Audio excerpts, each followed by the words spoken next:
Hi everyone, welcome to my YouTube channel. నేను మీ జ్యోతి.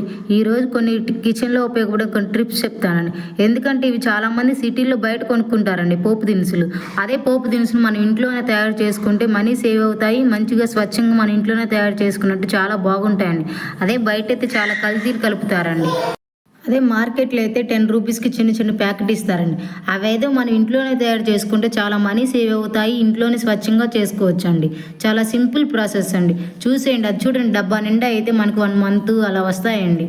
అసలు పాడు కావండి, ఏం పురుగు కూడా పట్టావండి. ఎందుకంటే మన ఇంట్లో మంచిగా తయారు చేసుకున్నాం కదండి. ఒక బౌల్ తీసుకొని 1 కప్పు లేదా 2 కప్స్ మినపప్పు వేసుకోండి. మినపప్పు వేసిన తర్వాత 1/2 కప్పు పచ్చిపప్పు వేసుకోండి. పచ్చిపప్పు వేస్తే కూడా టేస్ట్ చాలా బాగుంటుంది. అలానే 1 కప్పు జీలకర్ర వేసుకోండి. 1 కప్పు ఆవాలు. అవన్నీ వేసిన తర్వాత ఒకసారి అలా కలపండి. అదేదో మనం ఇంట్లోనే తయారు చేసుకుంటే చాలా సింపుల్ ప్రాసెస్ అండి. మనీ కూడా కొంచెం చాలా వరకు సేవ్ అవుతాయి. అదే బయట అయితే అన్నీ కల్తీగా ఉంటాయి. అవన్నీ వేసిన తర్వాత ఒకసారి అలా కలపండి. నేను కొంచెం మినపప్పు ఎక్కువే వేసానండి. ఎందుకంటే మనం పులిహోర అవి ఇవి చేసుకుంటాం కదా, అప్పుడు పోపు దినుసులు ఎక్కువ వేస్తాం కదా, తాలింపులు, అవి టేస్ట్ చాలా బాగుంటాయి. అట్లా అయిపోకుండా 1 మంత్ వరకు అవి అన్ని చేసుకుంటే 1 మంత్ వస్తాయండి. అప్పుడు 1 మంత్ వరకు అసలు పాడు కాకుండా పురుగు పట్టకుండా ఉంటాయండి.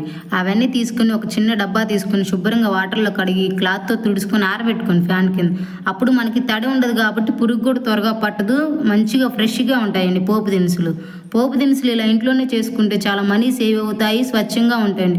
అదే ఒకరోజు నేను కూడా బయటికి వెళ్ళానండి. మార్కెట్ వెళ్ళినప్పుడు ఒకరోజు తాలింపు గింజలు అయిపోతే 10 రూపీస్ ప్యాకెట్ తీసుకొచ్చానండి. అసలు అందులో అయితే ఆవాలు జీలకర్ర తప్పితే ఏమీ లేవండి. ఒక మినపప్పు ఏదో ఎక్కడో ఒకటి ఉందండి. అదే మనం ఇంట్లోనే ఇలా తయారు చేసుకుంటే మనీ సేవ్ అవుతాయి, ఇంట్లో స్వచ్ఛంగా చేసుకున్నట్టు ఉంటుంది. కల్తీలు బయట అయితే పడితే కల్తీలు కలుపుతారండి. ఇంట్లోనే మనం సింపుల్గా ఇలా పోపు దినుసులు తయారు చేసుకోవచ్చండి. చూడండి ఎంత బాగున్నాయి. ఇలా అయితే ఒక డబ్బాలో పెట్టుకుంటే 1 మంత్ ఉంటాయండి మంచిగా. మన పులిహోర అవి చేసుకున్నప్పుడు కూడా ఇక తాపికి ఏవి ఎదుక్కునే పని లేకుండా ఇవైతే ఒక చెంచా 2 చెంచాలు వేసుకుంటే టేస్ట్ చాలా కూడా బాగుంటుందండి. ఇట్లా మనీ కూడా సేవ్ చేసుకున్నట్టు ఉంటుందండి.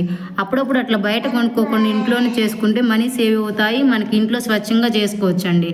చూడండి ఎంత బాగున్నాయి. అదే బయట అయితే అసలు ఇంత కలర్గా ఉంటాయండి. ఏ పడితే ఏవో పచ్చిపప్పు ఏ పడితే వేస్తారండి. అదే మనం ఇంట్లోనే ఇలా తయారు చేసుకుంటే చూడండి ఎంత బాగున్నాయి. పోపు దినుసులు ఇలా ఇంట్లోనే తయారు చేసుకోండి. సిటీల్లో ఆల్మోస్ట్ అందరూ బయటే కొనుక్కుంటారండి. అదే పల్లెటూరులో అయితే చాలా వరకు ఇట్లా ఇంట్లోనే కలుపుకుంటారు. వాళ్ళకి అన్నీ తెలుసు కాబట్టి. ఎందుకంటే సిటీల్లో అయితే తెలియక అందరూ జాబ్స్కి వెళ్తా ఏదో అట్లా తెలియక అన్నీ బయట కొనుక్కుంటారండి. అదే ఇక్కడ చూడండి ఎంత బాగుంది. ఒకసారి ఇలా కలుపుకుంటే మనకు 1 మంత్ వస్తాయండి. కిచెన్లో ఉపయోగపడే కొన్ని ట్రిప్స్ చెప్తానండి. మనీ కూడా సేవ్ చేసుకున్నట్టు ఉంటుంది బయట కొనుక్కోకుండా. మనీ సేవ్ అవుతాయి. మనకి ఎప్పుడన్నా ఇంట్లోనే ఇలా తయారు చేసుకోవచ్చండి. 1 మంత్కి ఒకసారి ఇలా చేసుకుంటే చాలండి. అసలు పురుగు కూడా పట్టవు కదా, చాలా బాగుంటాయి. ఇలానే కిచెన్కి ఉపయోగపడే కొన్ని వీడియోస్ చేస్తానండి. మా వీడియోస్ నచ్చితే లైక్ చేయండి ఫ్రెండ్స్. మా ఛానల్ని సబ్స్క్రైబ్ చేయండి ఫ్రెండ్స్.